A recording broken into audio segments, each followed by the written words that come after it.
down to every day at 9 a.m. is to take a look at what's happening across various headlines on different newspapers, English, Hindi. Varghese helps us with some regional languages as well. What's the social media buzz with? What are some trendy headlines and catchy headlines that are doing the rounds on the internet? You know what, Varghese? Yesterday I saw a comment on YouTube that said, the name of the show should be how to read different newspapers and make a YouTube video out of it. And I was compelled to reply to that person on YouTube saying, well, that's exactly what it is.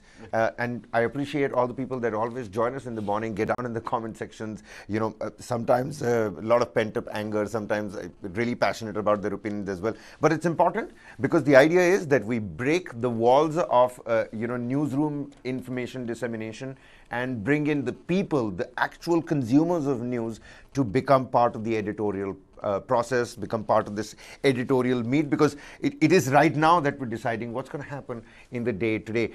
We've got several stories that are lined up today. We've got a huge boulder crash from Nagaland, Dimapur, that's come about. Pawar versus Pawar show of strength, that's going nowhere. Both have called for different parties. Supriya Sule has appealed people to come, and Ajit Pawar has called the NCP cadre to his new office. So who's playing the role of the Pied Piper here? Well, we'll have to see. In Manipur, the cookies have openly opposed removal of bunkers.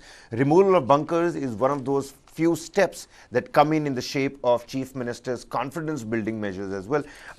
Along with that, an arms loot bid has been thwarted this near Imphal.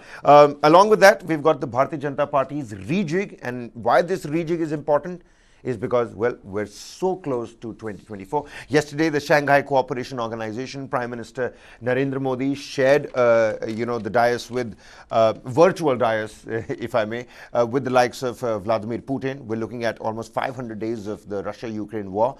Xi Jinping had that unprecedented third term, and Lukashenko was also present, if I'm not wrong, and if my memory serves me right. So the SCO meet and Prime Minister's big call, again, calling out for all those who are sponsoring terrorism. In Madhya Pradesh, Varghese, that man who was caught urinating on a tribal, and Shivraj Singh Chauhan had put NSA against him. He was really under the cops' radar, and he's been caught. There are fresh visuals. We'll take you through those developments. And the Kerala rain havoc. Rain and Kerala, it seems like, the state of Kerala is always prepared, but the rains always wreak havoc in the state of Kerala. First and foremost, I'm looking at various headlines. Sharif and Xi watching. Modi tells the Shanghai Cooperation Organization, slam those backing terror. This, even as pro-Khalistan activists set Indian consulate in San Francisco on fire, something that we reported yesterday itself. The visuals of that fire have, in fact, now come out. It happened in the wee hours between 1:30 a.m. and 2:30 a.m. yesterday. But taking a look at the Pawar versus Pawar factor. Actually, you know what? Let's just begin with the boulder fall, because that particular video, it has gone viral on all online. So basically, the video is a dash cam that has recorded the footage. There are a slew of cars that are waiting. Take a look at that. In seconds, the rock comes, and in seconds, it pretty much clombers the entirety of two cars. This is a shocking video, Kavi, that was released yesterday. It's been going viral, and all online platforms have taken up this particular story, especially after the release of this thing. What does it say is that 4 people have in fact died because of these huge boulders that have been pouring in, especially during rainy season. It has been said that the soil underneath some of these boulders loosen up, resulting in it being eroded, and then the boulder becomes very loose, and if it's a single piece of a stone, it just comes crashing down from the top of the hill. And as you know, when we talk about boulders rolling, it just gains more momentum, and it just goes slashing through, or and if you look closely, and to all the viewers that are watching this right now as well, if you look closely, it's not just these two cars. Right in front of the black car, there's another boulder that's coming. Take a look at that, Varghese. Oh, and that rams the car and rams the car into the standing truck nearby. I mean, so damage is intense, and it is quite horrific because the sheer velocity with which this massive weight is coming down. I mean, it looks like this car was made out of good malleable material, and it's like it's clumpered down on it like clay completely. Big signals, Varghese, isn't it, for the authorities over there in these hilly areas to take a look at what are landslide prone areas and what are not landslide prone areas, isn't it? Well, landslide prone areas, wherever there are hills, it is landslide prone, Kabir, because we are making a road next to some of these very dangerous routes. The only option that is given is that you have a board that will be there saying that prone to landslide. And probably we should also stop traffic when it rains heavily like this and not let these areas being used, because these are really dangerous places. And as you can see how that boulder just smashes through those two cars that are there, and resulting in the deaths of people. It is quite shocking in the manner in which this has happened, and because we can see the intensity of it, because it's caught on camera, and this is the kind of intensity with which this smashing has happened, and it happened in Nagaland. Again, a very hilly state at the same time, and most of the roads do in fact go through the hilly areas. So only option, Kabir, is that if there are heavy rains, they have to shut down the road for traffic. It's okay for the traffic jam to be in areas which are safe, and at least it will keep you safe. Over here, this car had no, it just did not have, that kind of, as you rightly pointed out, look at, you have two boulders, as you said, ramming through This that one place, takes yeah. the two cars behind, and then there's And the another one that follows comes on and later. follows, and that just, yes, that is. So two people have been killed, several injured after these huge boulders smashed cars in Dimapur, the location of the accident. One person died right on the spot, whilst another person succumbed to their injuries on the way to a nearby hospital. I think also there is a report coming in that rupees 4 lakh each has been given to the people from the government of Nagaland. We have a tweet coming in from the Chief Minister of Nagaland, the state government. Yeah, Rio is in fact saying that the state government is taking all necessary steps to provide emergency services, grant of ex gratia for the deceased, and rupees 4 lakh each, and the necessary medical assistance to help those who have been injured in this. So it's quite a shocking visual that is coming in early in the morning. And of course, this has become the most. The Chief Minister said that today rockfall on National Highway at around 5 p.m. between Dimapur and Kohima caused serious damage, including death to 2 persons and serious injury to 3 others. This place has always been known as Pakala Pahar, known for landslides and rockfall. So, I mean, the area, this particular stretch of the national highway is also infamous Kabir, for the numbers rock are little falls. varying, because in some places they say 2 dead, 3 injured. In some places they are saying 4 dead, 1 injured. So we are still waiting for what is the final confirmation that's coming in, because I think it's serious injuries, and we are waiting for some kind of information to come from the hospitals as well. But again, an ex gratia has been announced for the victims of this, and as you can see on your camera, there was no way that they could have escaped, because they were in a traffic situation. Vehicles were not moving. They were actually sitting ducks to these boulders that were coming in with so much. A nice identification by the control room as well, Varghese.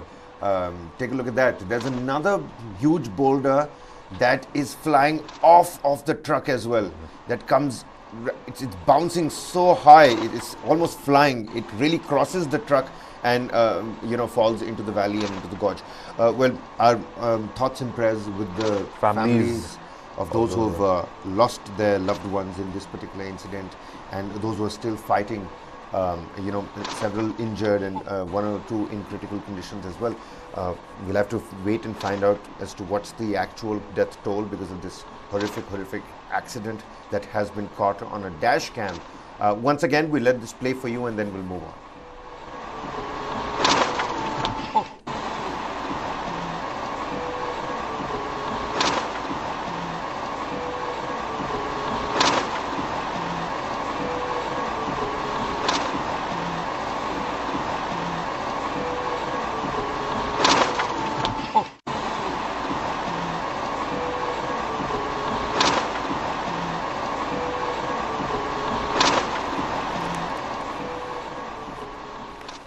Well, you know what? What the other news that's doing the rounds right on the top page of pretty much every newspaper is, the Sharad Pawar versus Pawar game, and that's pretty much anybody can talk about these days.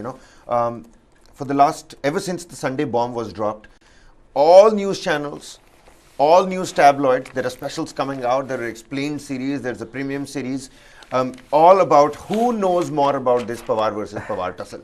And I'll tell you what I know so far. Is that you don't know what Sharad Pawar is. I agree with you. Exactly, Ivan. You don't know how angry Ajit Pawar is at this point in time. And we don't know, because of Supriya Sule's recent elevation, we don't know how she's going to take care of the situation in terms of whatever power she controls at the administrative level of the NCP. What's going to happen next? What is happening right now? What are you picking up? What are some headlines? Because the Times of India says Pawar, Ajit call MLAs for meets 2 hours apart. So there is going to be meetings. It's going to be 2 hours apart. It is going to be 2 hours apart. One is in Nariman Point and one is in Bandra. So today is the day of show of strength by both the Pawars, Kabir. And both the Pawars are going to in fact say that who is bigger. So technically let's see and wait to see how these meetings are going to pan out, because there are reports coming in that some of the Pawars have, especially Ajit Pawar's camp, has claimed the support of at least 46 MLAs. Okay, this is what they are saying. While NCP, I'll just read out those 2 paragraphs for you. Following the split in the party, both senior leaders have convened separate meetings of their loyalists. Sharad Pawar is personally calling legislators, MPs and other senior office bearers to be with him in the time of adversity. This is what a leader very So it is the time of adversity. Yeah. This is the right time, take the appropriate decision, the leader cited above quoted Pawar as saying to an MLA on the phone. Pawar's daughter and NCP working president Supriya Sule and party's state president Jayant Patil released video messages asking all party office bearers and leaders to attend the meeting. So I will be waiting for you all. The 83-year-old warrior and our beloved leader Sharad Pawar will be there to guide us all. He will tell us future plans of the party and our responsibilities, Sule said in a 54-second video message. So I think that also needs to be played out, especially when it comes to she taking over the reins of the party. So see, Supriya Sule's appeal is one thing, and Ajit Pawar calling the NCP cadre 2 hours apart is a totally different thing. Also at play here is a disqualification plea against Patel, against Tatkare. There is Ajit Pawar is going to move the election commission soon for the party name and symbol. But I'll tell you what, my heart goes out to all the Karyakartas of the NCP that have a tough decision to make today. Today they'll have to make that decision. Not just which party meet they'll have to go to. No, they have to go to both. The meetings have been called 2 hours apart, so I'm guessing they'll have to attend both of those, which is why my heart goes out to all the party cadre. Well, also, the rival NCP factions have approached the EC, we've been speculating on that. Rival Nationalist Congress Party NCP factions have written to the Election Commission of India, apprising the body of the split in the party. A person aware of the development said on Tuesday. On Sunday, senior leader Ajit Pawar and 8 other NCP lawmakers joined hands with Bharatiya Janata Party to oath as ministers, and both of the camps are laying claim to it. ECI on Tuesday took cognizance of the letters because both of them have said it. Tit for tat expulsions and appointments in both factions have marked the beginning of the bitter battle for control of the party. So now it's going to be very interesting to see where things are going to go. This Maharashtra pot boiler is not going to end anytime soon. It's not going to end. And we are open to Uddhav overture, says a Sena minister. Sena minister Shyam Bhuj Raje Desai, who has the excise portfolio, has said that if Uddhav Thackeray reaches out to them, the CM's camp will reciprocate positively. Now, let me tell you, in this entire thing, there is another, side kind of a politics, and Hindustan Times has captured that kind of a side politics that's going on. And I'll just show you the headline so that our viewers also will be able to understand this. A very interesting headline has been put as to, it's not like, the joining of the NCP faction has helped the existing, camp as well, where the Shinde Fadnavis government is headed. So I'll just show you the headline, what it says on the Hindustan Times over here. So I'll just ask the camera person to pan that to that headline. This is what it is written here. This is the main headline that is there. Disquiet in Shinde camp.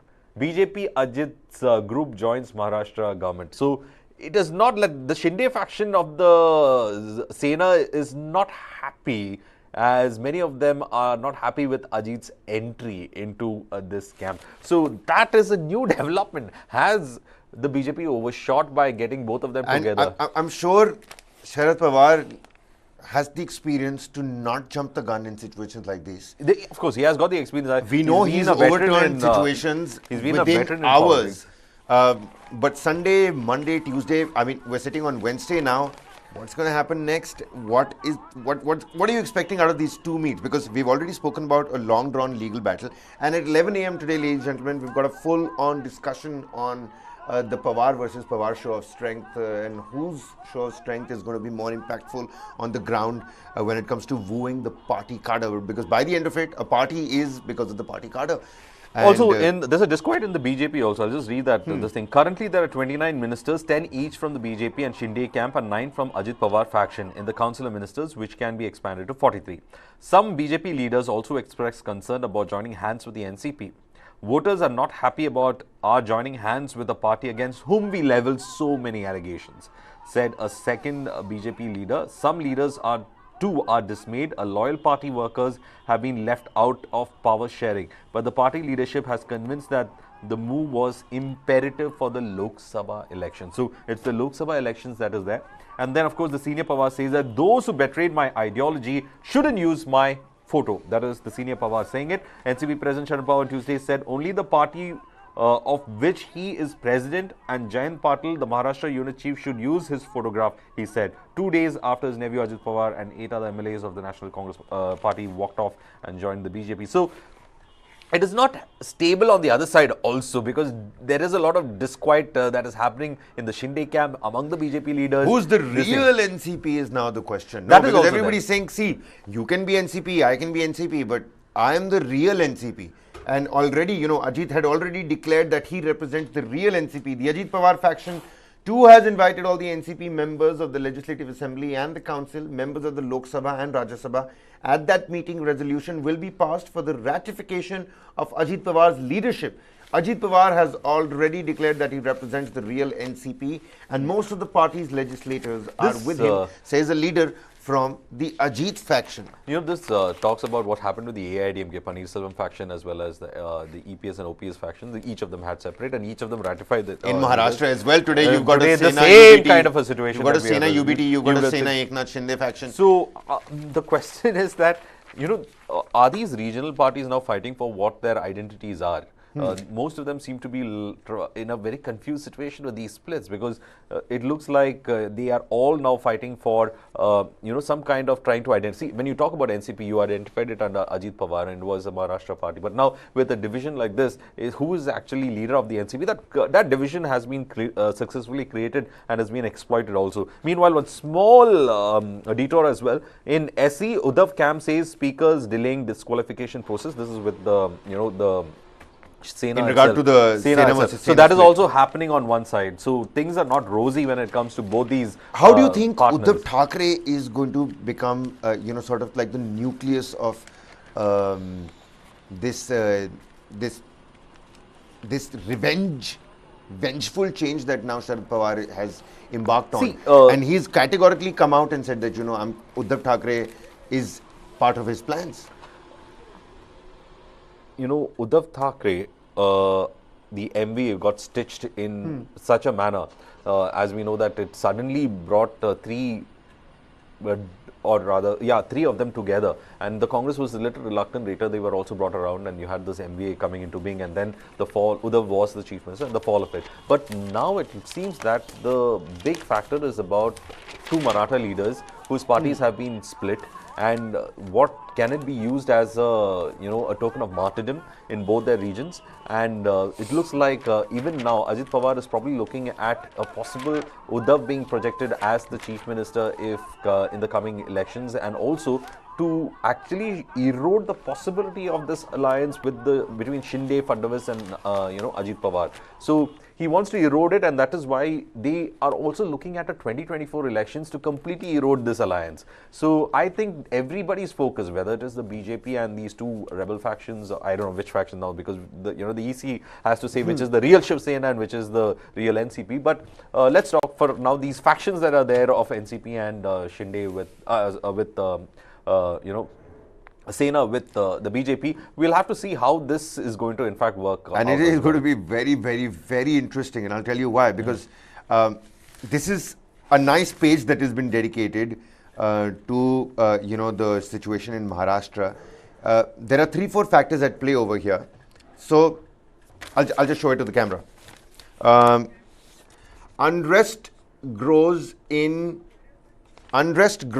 Sena. The chief minister calls for a party meet today. That's what we're learning. Unrest grows in Sena. CM calls party meet today. Right below that, there is a war within the NCP. Whips have been issued for the show of strength today. Whose strength is going to be more, we'll have to see. And right below, over here, no consensus on portfolios as Ajit camp faces hard bargain. What does that mean? What does that mean, Varghese? No consensus on portfolios as the Ajit camp faces a hard bargain. So certainly all is not well even in this new alliance of Ajit Pawar, NCV, splitting up, becoming a part of the BJP-led government. Eknath Shinde at the helm of affairs, the BJP also playing their cards behind the scene, and now Ajit Pawar. And Ajit Pawar is not going to come there to take orders from anybody. I mean, there's a reason why he's, split up from his uncle, and that would mean he wants his own share, he wants his own place at the table, he wants his share of the pie. He's not going to be, he's not going to take leftovers anymore. The thing about Ajit Pawar, the big question has always been there is whether Ajit Pawar is going to succeed or Supriya Sule is going to succeed. So will it be a choice between the daughter and the nephew? And what would be Sharad Pawar's choice? It's something that has been lingering for almost 10 years now as to, when probable talks about succession with the NCP had come. So I think as of now, the difficulty over here is with regards to the emerging aspirations of Supriya Sule as well as when it comes to the emerging aspirations of Ajit Pawar. And Ajit Pawar thinks that he's been behind the curtains for too long, and it is now or never kind of a situation, and therefore he has to go forward. In terms of political aspirations, we can actually say all we can say is that all eyes on this show of strength between Ajit Pawar and Sharad Pawar. But the real question remains, and I'm going to invoke a little Eminem hip-hop quote over here and say, will the real NCP please stand up? And we still don't know who or what that is going to be. It's going to be a long-drawn legal battle. All is not well in this alliance, let me tell you that. And Ajit Pawar wants his own big piece of the pie, and he is going to make sure he gets it, even as not all is well in the Eknath Shinde side faction of Shiv Sena. And the BJP right now, which is, it seems like is, calling the shots behind the scenes, is going to be in a soup, because now it will have to appease two sides just to maintain that, and keep the numbers, delicate balance, keep the numbers intact. Which is a great game. I mean, it's a managerial game, but will the BJP be able to do it, given it's so close to 2024, given you've got a person like Ajit Pawar who's broken away from Sharad Pawar, and this is not going to go down well with Sharad Pawar as well. He's going to make sure that, Ajit Pawar faces the music when the time comes. Shifting our focus towards Manipur now, Varghese. In Manipur, we can't stop talking about Manipur. We've made it a point to talk about Manipur, and also at the same time, telling you that, at the bottom line, peace has to be the paramount priority, and good sense must prevail. Yesterday, the Chief Minister had brought in a slew of steps in Manipur vis-a-vis, confidence-building measures like reopening schools for certain grades, telling them that the houses are being built for those that have been displaced, removal of bunkers. But at the same time, there are some problems at play as well. Only recently, we're learning about the arm loot bid that was thwarted. Even as we see these visuals of the Chief Minister taking that meeting, that arm looting bid has been thwarted. The cookies have categorically come out and opposed the bunker removal. So even as the government is trying to take those steps, those progressive steps, they are being touted as progressive, and on paper they really look like confidence-building measures. But what's happening on the ground, Varghese? How do you decode these two situations? Guns abhi bhi chori ki ja rahi hain. People are still trying to loot weapons. The army, this time around, successful at stopping that particular loot, or that loot bid was thwarted. And cookies are openly, opposing the removal of bunkers. See, when we talk about, and it's supposed to start from today, the removal of bunkers. I was just following that story up, and today onwards, that big question that's going to be asked is that whether it's going to be something smooth, because with the cookies already coming out and saying that they will not be going ahead and supporting this bunker removal, because for them they think that these bunkers are the ones that give them security from any kind of attacks, and they can shield their families. So this is the kind of thought process that is there among the cookies. But again, it becomes a symbol of the unsolved issues in Manipur. So that is something that is why Manipur cops fire at mob trying to loot arms. One dead. A 27-year-old man died in police firing on a mob attempting to raid an armory of the 3rd India Reserve Battalion in Manipur's Thwarted district on Tuesday.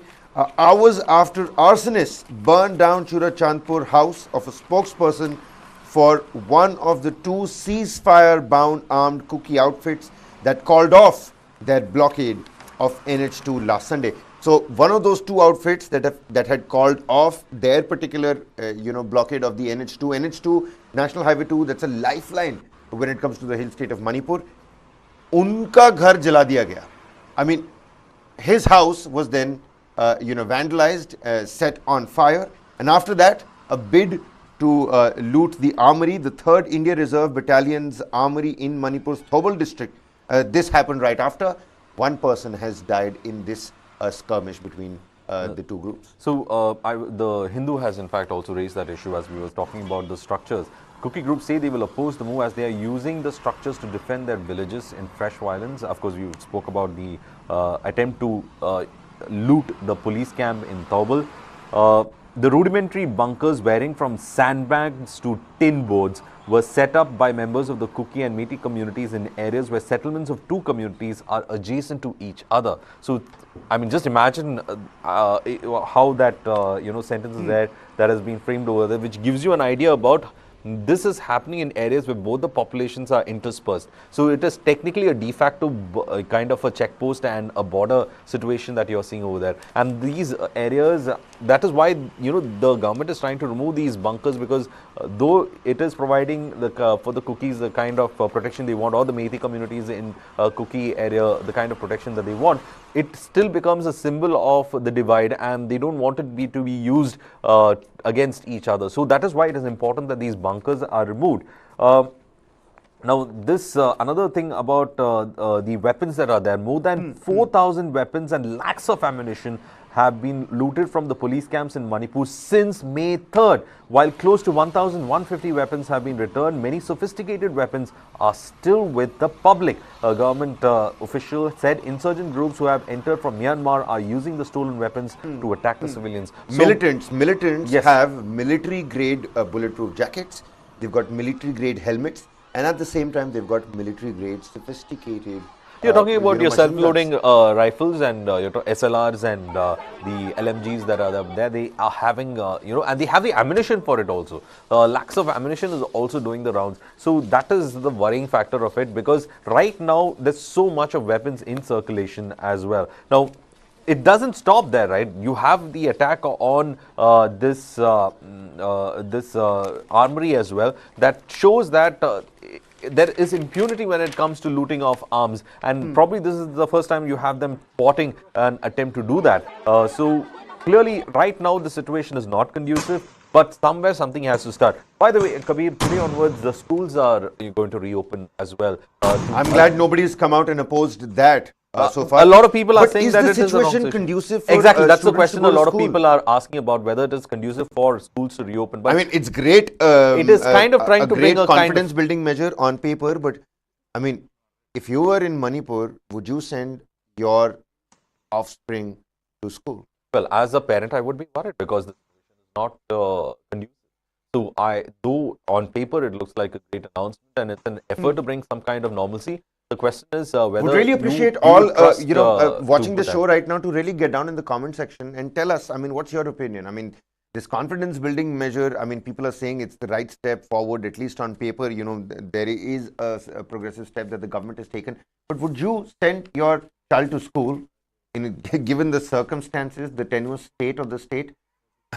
I don't understand how this is a confidence building measure. And the seniors are still at home. It's the juniors who have to go to school. So till grade 8 is what, first to grade 8 students, for them schools have been opened up. What's happening in these schools? Of course, information and news will trickle down. Good, the bad, the ugly. We'll catch all of it for you. But I still don't understand. I still can't wrap my head around the fact that, scenarios like these happen and you can't be certain if this is not going to happen. Flag marches also look scary to me, Varghese. I'd still not send my child to school if there were flag marches happening in my area, because you never know. The situation is so volatile. What spark might lead to what? One issue when we're talking about reopening of schools also was whether the teachers will be able to report for duty. That was the other question that was asked by a lot of people, because teachers, of course, come from both the communities and from the Nagas, the Cookies, as well as Metis. Are they confident to venture out to go to these schools? Are they able to go and report for duty? That's another big question, because most of them have been displaced as well. There's a huge population that has been displaced. So how are you planning to run the schools? I mean, I don't know. The fact remains is that, and plus an attempt to loot an armory yesterday. So, and all of this is happening the same day when the chief minister had that meeting. We were playing those shots earlier, and he's come out with steps which he thinks are going to, at least let the people think that, the government is doing something. But the very same day, an armory is looted. This cookie outfit that had stopped their blockade, their own house was, vandalized and set on, there was an attempt to set it on fire. And I'm just reading some of the way the violence is being said. Okay, mob had laid roadblocks to prevent movement of reinforcements. However, additional columns of Assam Rifles and Rapid Action Forces were able to induct, and the situation was brought under control by synergized efforts of security forces, the army said. Now, this is with regard to the weapons looting attempt at Thwarted district. So, finally, there is some kind of synergy between the various paramilitary forces, the army and the police. So, that is why they were able to stop the arms from being looted. So, that is, a welcome move, because one of the biggest issues that they faced on the ground was how to synergize all these paramilitary forces along with the army, especially trying to bring in some semblance of law and order on the ground. But finally, it looks like there is some command and structure working right now to bring situation under control. But there has been a tweet from the Raj Bhavan meanwhile. I'll just read that tweet for you. A tweet by Raj Bhavan said that the governor advised the commander to get the work expedited, mainly to contain the illegal activities in the border areas,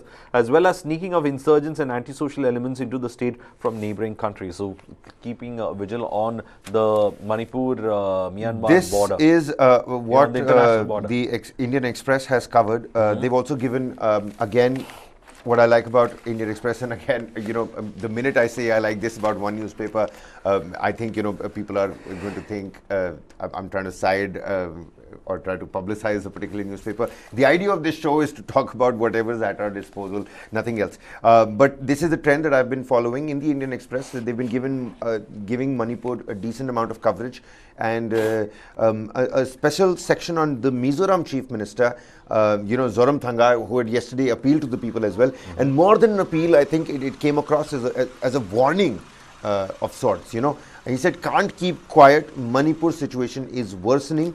Old bonds and an influx. Take a look at this. The Kuki-Zomi community in Manipur shares a deep ethnic bond with the Mizos of Mizoram. Since the violence began, thousands from the community have sought refuge in Mizoram. In his Twitter post on Tuesday, Zoramthanga put their number at 12,000. So, God knows how many thousands actually displaced. At least 12,000 are in Mizoram. So it's not just a problem for Manipur now, it's a problem for the neighboring states as well. The mob targeting the security camp for arms, one person has been killed, but the bottom line still remains that there are people with sophisticated weapons. And take a look at that. That's the visual that I was talking about. Look at the sophisticated weapons in... They have Kevlar helmets, they have bulletproof jackets, and they have... That's not a security personnel, by the way. That's actually quite worrying then, the kind of arms and, the kind of equipment that's and on a the soldier was shot at. This is what I was getting at. So one person has been killed, a mob targets a security camp. Whatever's happening in between these cookie outfits that is saying, okay, Varghese, you lifted that blockade, so why did you lift that blockade? I mean, don't you have to come and consider talking to You're us talking as well? about the highway blockade. The highway blockade. So cookies Okay. have attacked another cookie outfit because one cookie outfit lifted that highway blockade. That is, that's another. There's an infighting going on. Happening between. People have sophisticated arms. Amidst all of this, children are being asked to go to school. Amidst all of this, bunkers are now being removed, where the cookies have openly and clearly opposed the removal of bunkers. There are nearly 40,000 plus boots on the ground that have been deployed on the ground. Still, thwarting one bid to loot an armory is news for us. Yes, that because it's a headline. You know why? Because over the last 2 months, from May 3rd onwards, we've only heard about armories being looted.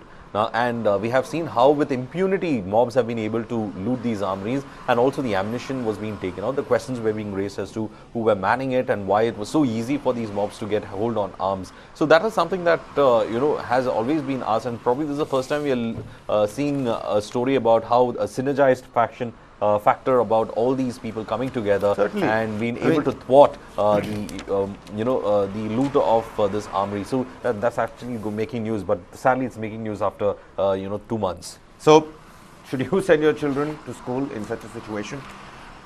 Well, it's good for confidence building measures on paper, but in reality, the ground reality seems to be in a stark contrast.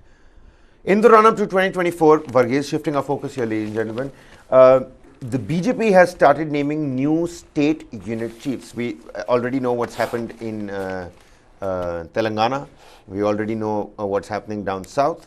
There are likely changes in the union government as well. So BJP's big rejig ahead of 2024. How are you looking at and what are you expecting? I mean, it is exciting and interesting to see what's happening in Maharashtra, what's happening in Bihar, how will all of this play out ahead of 2024. But the rejig, and the rejigs are very constant in the Bharatiya Janata Party. It is a party that keeps, it keeps It's changing. a blueprint. They keep bringing new faces in. They keep giving New chances talents. to other They people. try to, in fact, bring, so there is a game plan at play. What are you picking up? See, I was just reading the Hindustan Times, and it was giving a small description of who all have been placed. Now, in Telangana, which is a state that's going to go into elections very soon, in Telangana, it is G. Kishan Reddy who's replacing Bandi Sanjay Kumar as the state BJP president. Yesterday, the newsroom was, on the lighter note, there were several, laughs that were made that, I mean, G. Kishan Reddy is doing so much for the BJP in Telangana.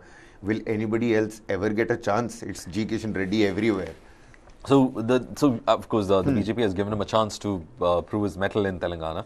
Meanwhile, in Punjab, it is Sunil Jakhar who is replacing Ashwini Sharma when it comes to being the BJP chief. Jakhar, the big name, the big inductee from the Congress. Yes. Now in Andhra Pradesh, it is D. Purandeshwari who is replacing Somu Veeraraju, and in Jharkhand, it is Babulal Marandi who is replacing Deepak Prakash as the state chief for the party. So these are big changes that have been made, and everything has been made with an eye on 2024 The Indian Express says states are going to be key to the big battle.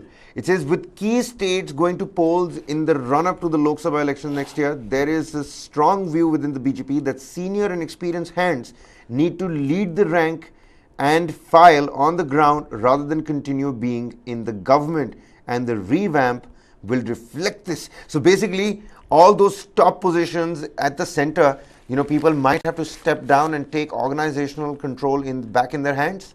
They have to take organizational control because, see, on the Lok Sabha front, the Prime Minister as well as the Home Minister and when it comes to JP Nadda, they are very, very categoric about having grassroots workers. They want to ensure that the BJP is not leaving any stone unturned when it comes to 2024. It is a big battle for them because you are going after a double term for re-elections, seeking a re-election for a third term as well. So they want to make sure that there are people who can deliver, and this is the chance they have taken. They have given these states to people who they think can deliver as fast as possible. So this is the organization. Was that Itala Rajender on the screen? I did not see that particular visual right now.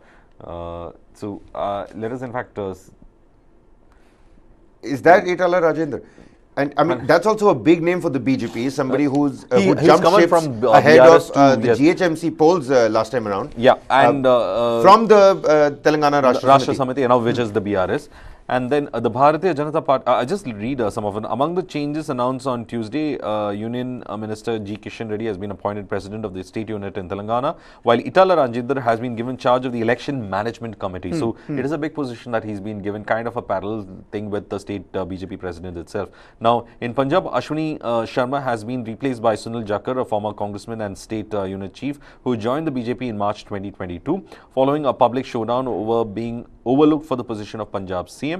Now, former Minister of UPA government, B. Purandeshwari, was appointed as the president of the Andhra Pradesh unit, where BJP has been aggressively pushing for expanding its footprint. She replaces Somavira Raju, and in Jharkhand, where the BJP has been struggling to put together a team after it lost the last assembly election. So, two of them are technically Operation Lotus was also supposed to, take place in Jharkhand as well. I remember Hemant Soren, trying to keep his flock together, taking everybody to Raipur. But preparing for the Lok Sabha election next year, the BJP on Tuesday began an organizational revamp, appointing new state unit chiefs, and like you pointed out, in the 4 states, Telangana, Andhra Pradesh, Punjab and Jharkhand. So far, these 4 states. This also sets the stage for changes in the Union Council of Ministers with the appointment of Minister G. Kishan Reddy, like I was talking about. How much will this man, how many offices will this man hold? And the party chief of poll-bound Telangana, and the likely redeployment of more central ministers as state unit presidents in Gujarat, Haryana, Karnataka, Kerala and Jammu and Kashmir. So apart from Reddy, the party announced the appointment of former Union Minister D. Purandeshwari as Andhra BJP chief, and placed former Chief Minister Babulal Marandi at the helm of affairs in Jharkhand.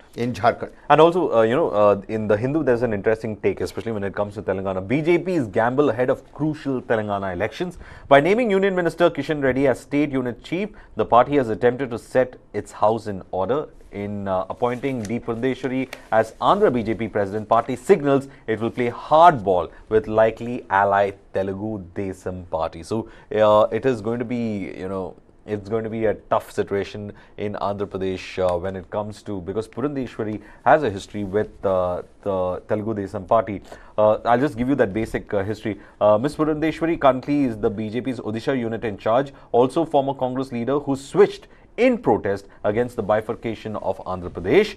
She is the daughter of Telugu Desam Party TDP founder, president and former Andhra Chief Minister N.T. Rama Rao, and sister-in-law of former Andhra Chief Minister and TDP National President N. Chandrababu Naidu. So she does not exactly have a harmonious relationship with Mr. Naidu, a possible signal that while the BJP wants an alliance with TDP, seat sharing may not be on its terms. Well, what next for the Bharatiya Janata Party? We'll have to wait and find out. I'm telling you, it's so exciting, it's so interesting and intriguing for all youngsters out there, that are now trying to getting to terms with what politics is, what it means like to go out there and vote. Because I see a lot of youngsters out there that are not trying to become part and parcel of the electoral process because, well, politics has become boring. But let me tell you, once you start understanding it, once you start trying to look between the lines, trying to understand the semantics, the layered politics, it does get really interesting. I mean, this is the drama that I need. I mean, I don't have to go back watch a soap opera or any Netflix series to understand, to give that spice to my life because, my politicians are doing that for me. Shifting our focus here, the virtual summit of the Shanghai Cooperation Organization, Xi Jinping and Shehbaz Sharif. I mean, imagine that. And we play those visuals out as well. Xi Jinping and Shehbaz Sharif listening to Prime Minister Modi talk. I mean, those optics were so powerful as well. I mean, I understand I'm an Indian, I'm looking at my Prime Minister talk at the SCO summit, the virtual summit, but to look at Sharif and Xi Jinping watching, this is how the Times of India has put it. Sharif and Xi watching, Modi tells SCO, slam those backing terror. This is how the Indian Express has put it. Xi and Shehbaz listening.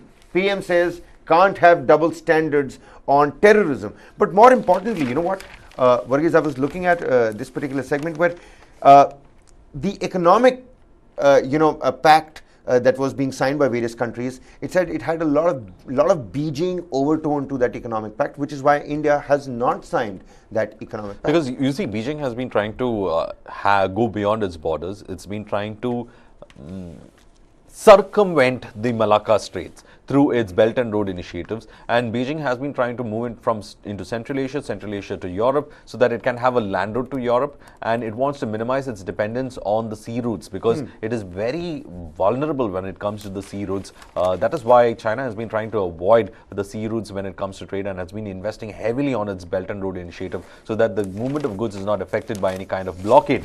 But as you rightly pointed out, you see all the Tribune has also been call out nations backing terror, PM at SCO's meet. Sharif listening says respect integrity of its members, and let me read out what he said. In fact, how about we listen to the Prime Minister actually first? Yeah, we have that. Let's quickly listen into the Prime Minister. We've got a small reaction for everybody, a little recap for those who missed out what the Prime Minister said yesterday. Let's listen in. Excellency, आतंकवाद क्षेत्रीय एवं वैश्विक शांति के लिए प्रमुख खतरा बना हुआ है। हम चुनौती से निपटने के लिए निर्णायक कार्रवाई आवश्यक है। आतंकवाद चाहे किसी भी रूप में हो, किसी भी अभिव्यक्ति में हो, हमें इसके विरुद्ध मिलकर लड़ाई करनी होगी। कुछ देश क्रॉस बॉर्डर टेररिज्म को अपनी नीतियों के इंस्ट्रूमेंट के रूप में इस्तेमाल करते हैं, आतंकवादियों को पनाह देते हैं। एससीओ को ऐसे देशों की आलोचना में कोई संकोच नहीं करना चाहिए। ऐसे गंभीर विषय पर दोहरे मापदंड के लिए कोई स्थान नहीं होना चाहिए।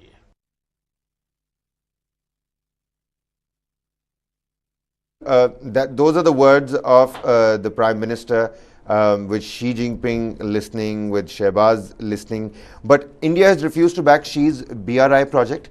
Vladimir Putin, who was in attendance, he raised Wagner's mutiny and thanked the SEO leaders for support. He says, this is what the Indian Express has put out. Days after the failed armed mutiny by the Russian mercenary Wagner group, Russian President Vladimir Putin thanked the SEO leaders for expressing their support for the Russian leadership in defending the constitutional order, lives and security of its citizens. I don't remember that happening anywhere, but I mean, he's still thanking them, so they've welcomed it seems. Participating in the SEO leaders' summit hosted by PM Narendra Modi, being held in virtual mode, Putin said Russia will continue to resist external pressure, sanctions and provocations. On the other hand, India has refused to back Xi's BRI project. It says there's a lot of Beijing overtones, and economically tackling the dragon is something that India has made a priority over the last half a decade or so.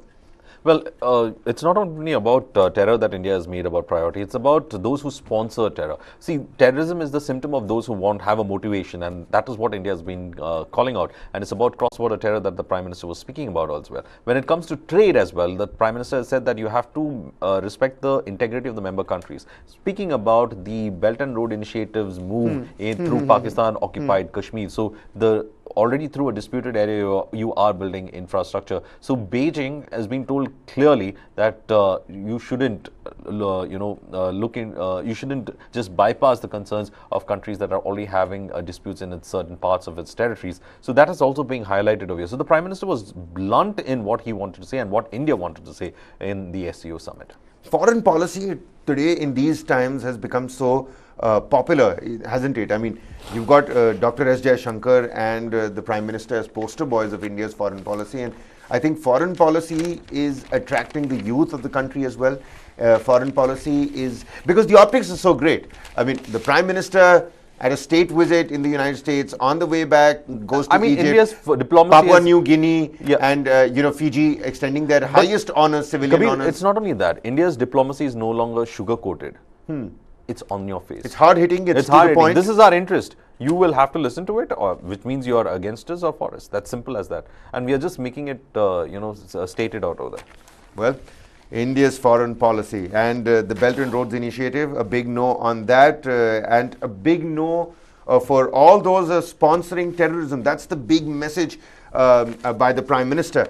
Even as we're talking about Rejigs, we're talking about Maharashtra politics, we're talking about what's happening in Manipur.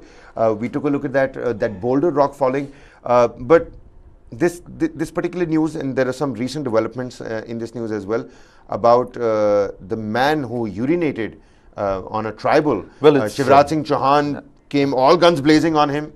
And now he's in the dock. He's been arrested, it seems. Yes. Right now, what we understand is that that video has been going viral, and MPCM tells police to invoke NSA on this video. That's the visual. Of course, viewer discretion advised over here.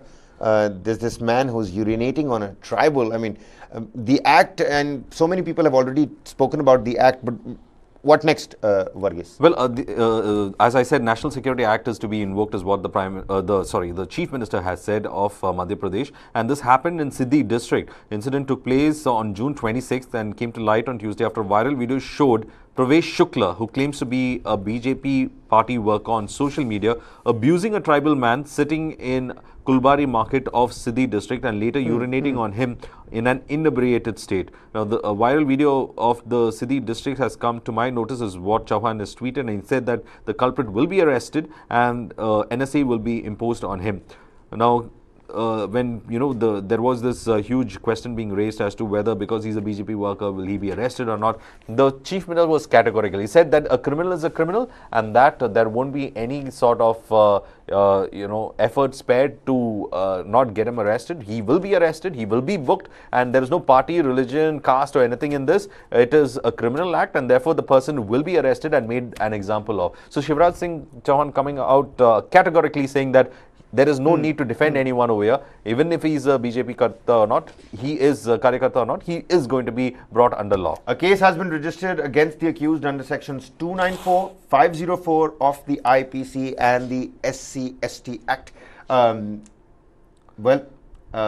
This man is certainly going to face the music, and rightly so. Well, this is come at a time when Madhya Pradesh is also going to will be going to polls. Will be going to polls. I mean, of course, everything has to be looked at under the political lens, but a man urinating on a tribal in an inebriated state, I mean, that stuff just does not fly.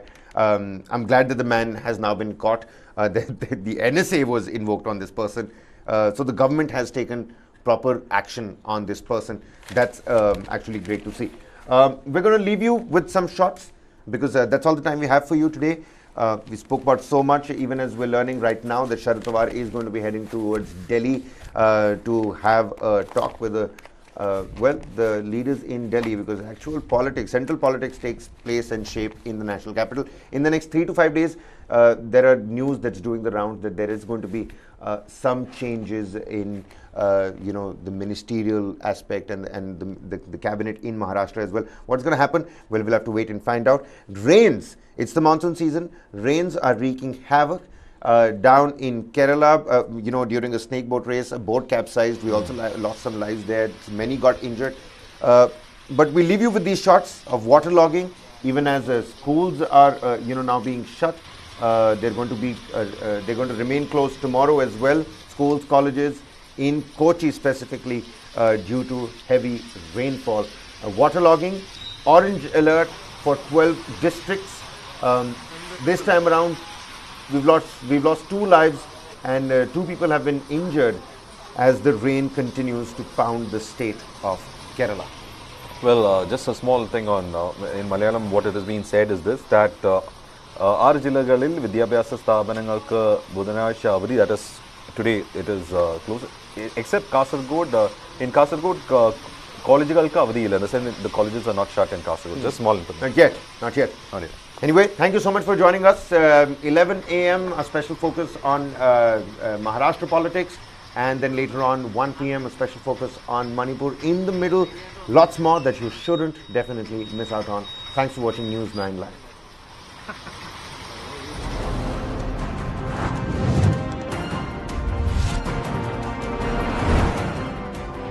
With all this gear, you must be wondering if I'm climbing a mountain.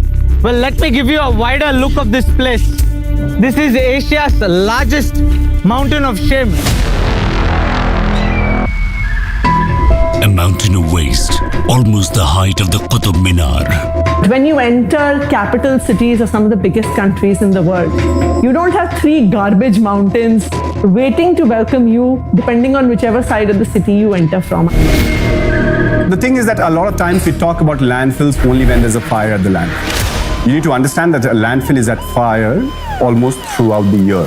It's only when the firefighters are not able to douse the fire is when it actually catches the nation's attention, the city's attention, or media attention. The towering landfills worsen one of Delhi's biggest problems: pollution. यहाँ पर आप रात को आओ, दिन में आओ, आप 1 घंटे बैठ नहीं सकते बाहर। इतनी धूल, प्रदूषण, महक, आप खाना भी नहीं खा सकते बाहर बैठ के। Life around the landfill is a curse. हमारे घर में जो बड़े हैं उन्हें अस्थमा के वो पेशेंट है, आए दिन उनको नेबुलाइजर लगाना पड़ता है। डॉक्टर ने मुझे ये चीज बोला कि यहाँ का एरिया छोड़ के कहीं और चाहिए। Delhi's garbage mountains are now a fetid symbol of the national capital's trash problem. The question is, who is to be blamed?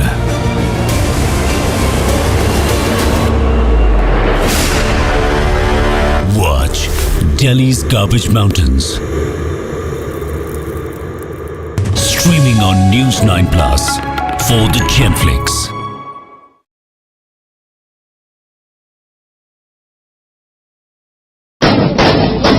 Pakistan is actually genociding Baloch people. So being Baloch is a crime. If you are a Baloch, it means in the eyes of Pakistan, you don't have any right to live. The Chinese and Pakistanis are colonizing the Baloch and exploiting their resources. The Baloch armed struggle will continue unless China withdraws, Pakistan military withdraws from Balochistan and give Baloch complete authority to decide for themselves. The Baloch feel that if they don't act now, they will become marginalized. What lies ahead for Balochistan? Balochistan, Bangladesh 2.0. This and more. Streaming on India's first OTT video magazine, News 9 Plus. Download now.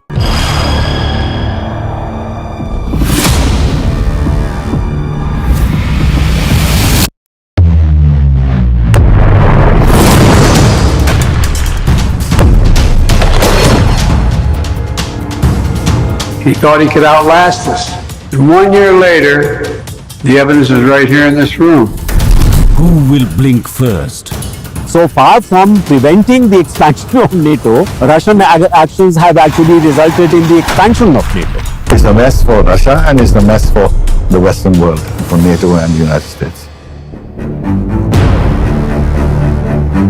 Putin is a dictator, and if he loses, that means the end of his regime, and probably of him personally. So he has to keep going.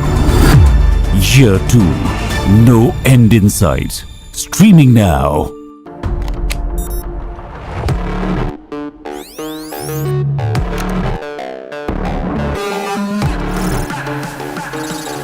ChatGPT. It can generate codes and human-like responses through text, write stories, and do a lot more. I work in a newsroom with anchors, researchers and scriptwriters, graphic artists, producers, video editors, camera crew. But does a newsroom really need them today? All of us have to think about unique and distinctive value addition that cannot be automated or repeated or replaced by a machine. ChatGPT may kill many companies. A human has to be in the loop with an ability to control this. Dark Side of the Boon. Streaming now. Gautam Adani, one of the richest men in the world, or a business honcho, accused of manipulating the market. Adani ji 609 number से दूसरे number तक कैसे पहुंचे? सिर्फ एक सवाल पूछा, नरेंद्र मोदी जी आपका अदानी जी से रिश्ता क्या है? He has given the space, the railways, the airport, which he has no experience also. So the country's interest has been compromised. Government has been very clearly supporting few industrial groups, including Adani's industrial group. Target Adani. Streaming now.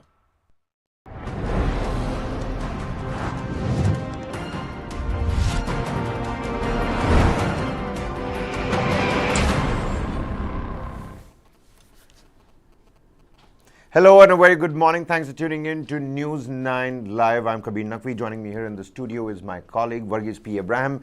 And today's page one. What we essentially get down to every day at 9 a.m. is to take a look at what's happening across various headlines on different newspapers, English, Hindi. Varghese helps us with some regional languages as well. What's the social media buzz with? What are some trendy headlines and catchy headlines that are doing the rounds on the internet? You know what, Varghese? Yesterday I saw a comment on YouTube that said, the name of the show should be how to read different newspapers and make a YouTube video out of it. And I was compelled to reply to that person on YouTube saying, well, that's exactly what it is. And I appreciate all the people that always join us in the morning, get down in the comment sections, sometimes a lot of pent-up anger, sometimes really passionate about their opinions as well. But it's important because the idea is that we break the walls of newsroom information dissemination and bring in the people, the actual consumers of news, to become part of the editorial process, become part of this editorial meet, because it is right now that we're deciding what's going to happen in the day today. We've got several stories that are lined up today. We've got a huge boulder crash from Nagaland, Dimapur, that's come about. Pawar versus Pawar show of strength, that's going nowhere. Both have called for different parties. Supriya Sule has appealed people to come, and Ajit Pawar has called the NCP cadre to his new office. So who's playing the role of the Pied Piper here? Well, we'll have to see. In Manipur, the cookies have openly opposed removal of bunkers. Removal of bunkers is one of those few steps that come in the shape of Chief Minister's confidence building measures as well. Along with that, an arms loot bid has been thwarted this near Imphal. Along with that, we've got the Bharatiya Janata Party's Rejig, and why this Rejig is important is because, well, we're so close to 2024. Yesterday, the Shanghai Cooperation Organization, Prime Minister Narendra Modi shared, the dais with, virtual dais, if I may, with the likes of Vladimir Putin. We're looking at almost 500 days of the Russia-Ukraine war. Xi Jinping had that unprecedented third term, and Lukashenko was also present, if I'm not wrong, and if my memory serves me right. So the SCO meet and Prime Minister's big call, again, calling out for all those who are sponsoring terrorism. In Madhya Pradesh, Varghese, that man who was caught urinating on a tribal, and Shivraj Singh Chauhan had put NSA against him. He was really under the cops' radar, and he's been caught. There are fresh visuals. We'll take you through those developments. And the Kerala rain havoc. Rain and Kerala, it seems like, the state of Kerala is always prepared, but the rains always wreak havoc in the state of Kerala. First and foremost, I'm looking at various headlines. Sharif and Xi watching. Modi tells the Shanghai Cooperation Organization, slam those backing terror. This, even as pro-Khalistan activists set Indian consulate in San Francisco on fire, something that we reported yesterday itself. The visuals of that fire have, in fact, now come out. It happened in the wee hours between 1:30 a.m. and 2:30 a.m. yesterday. But taking a look at the Pawar versus Pawar factor. Actually, you know what? Let's just begin with the boulder fall, because that particular video, it has gone viral on all online. So basically, the video is a dash cam that has recorded the footage. There are a slew of cars that are waiting. Take a look at that.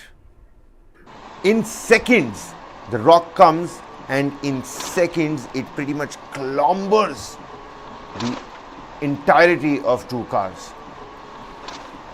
This is a shocking video, Kavi, that was released yesterday. It's been going viral, and all online platforms have taken up this particular story, especially after the release of this this thing. What does it say is that 4 people have in fact died because of these huge boulders that have been pouring in, especially during rainy season. It has been said that the soil underneath some of these boulders loosen up, resulting in it being eroded, and then the boulder becomes very loose. And if it's a single piece of a stone, it just comes comes crashing down from the top of the hill. And as you know, when we talk about boulders rolling, it just gains more momentum and it just goes slashing through, or And if you look closely, and to all the viewers that are watching this right now as well, if you look closely, it's not just these two cars. Right in front of the black car, there's another boulder that's coming. Take a look at that, Varghese. And that rams the car and rams the car into the standing truck nearby.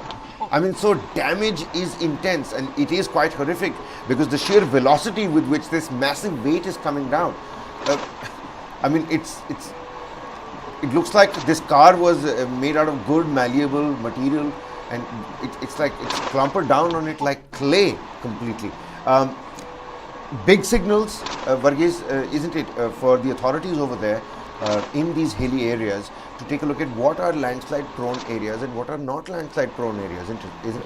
Well, landslide prone areas, wherever there are hills, it is landslide prone, Kabir, because we are making a road next to some of these very dangerous routes. The only option that is given is that you have a board that will be there saying that prone to landslide. And probably we should also stop traffic when it rains heavily like this and not let these areas being used, because these are really dangerous places. And as you can see how that boulder just smashes through those two cars that are there, and resulting in the deaths of people. It is quite shocking in the manner in which this has happened, and because we can see the intensity of it, because it's caught on camera, and this is the kind of intensity with which this smashing has happened, and it happened in Nagaland. Again, a very hilly state at the same time, and most of the roads do in fact go through the hilly areas. So only option, Kabir, is that if there are heavy rains, they have to shut down the road for traffic. It's okay for the traffic jam to be in areas which are safe, and at least it'll keep you safe. Over here, this car had no, it just did not have, that kind of, as you rightly pointed out, look at, you have two boulders, as you said, ramming through this that one place, takes the two cars behind, and then there's another one that comes and later. follows, and that just, yes, that is. So two people have been killed, several injured after these huge boulders smashed cars in Dimapur. The location of the accident, one person died right on the spot, whilst another person succumbed to their injuries on the way to a nearby hospital. I think also there is a report coming in that rupees 4 lakh each has been given to the people from the government of Nagaland. We have a tweet coming in from the Chief Minister of Nagaland, the state government. Rio is in fact saying that the state government is taking all necessary steps to provide emergency services, grant of ex gratia for the deceased, and rupees 4 lakh each, and the necessary medical assistance to help those who have been injured in this. So it's quite a shocking visual that is coming in early in the morning, and of course this has become the most. The Chief Minister said that today rockfall on National Highway at around 5 p.m. between Dimapur and Kohima caused serious damage, including death to 2 persons and serious injury to 3 others. This place has always been known as Pakala Pahar, known for landslides and rockfall. So, I mean, the area, this particular stretch of the national highway is also infamous Kabir, for the numbers are little rockfalls. varying, because in some places they say 2 dead, 3 injured. In some places they are saying 4 dead, 1 injured. So we are still waiting for what is the final confirmation that's coming in, because I think it's serious injuries, and we are waiting for some kind of information to come from the hospitals as well. But again, an ex gratia has been announced for the victims of this, and as you can see on your camera, there was no way that they could have escaped, because they were in a traffic situation. Vehicles were not moving. They were actually sitting ducks to these boulders that were coming in with so much. A nice identification by the control room as well, Varghese. Take a look at that. There's another huge boulder that is flying off of the truck as well.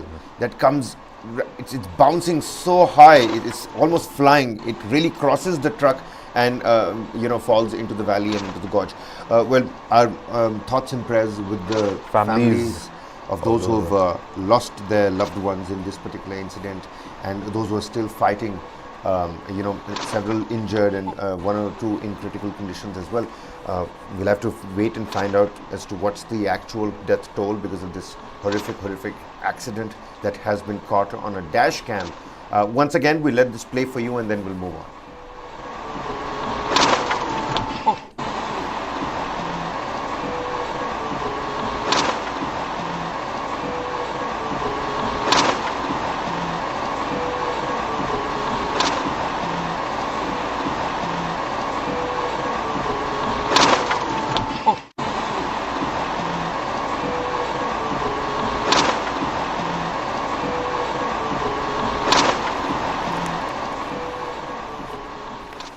Well, you know what? What the other news that's doing the rounds right on the top page of